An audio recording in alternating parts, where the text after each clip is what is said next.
రే ఎవరికా సత్యం రోయ్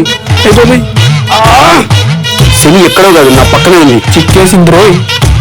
ఈ రోజు నాకు పండగే. కూతురా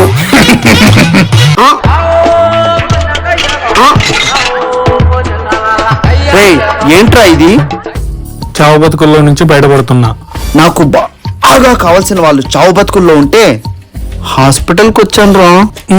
రే రే రే నాకు కొంచెం ముందురా. సర్లే ఇస్తాను, ఏడోకు. ఇదిగో తీసుకా. కాదు. ఏంట్రా ఇది? గుళ్ళో తీర్థం ఎక్కువ ఇస్తారు కదరా దీనికంటే. నీ ఆరోగ్యం చెడిపోతాది ఏమనుకున్నావు? మరి నీ ఆరోగ్యం రా. నాకేమో నువ్వు ఉండగా. నువ్వే దాగి చచ్చిపో మా పిండి ఎదవా.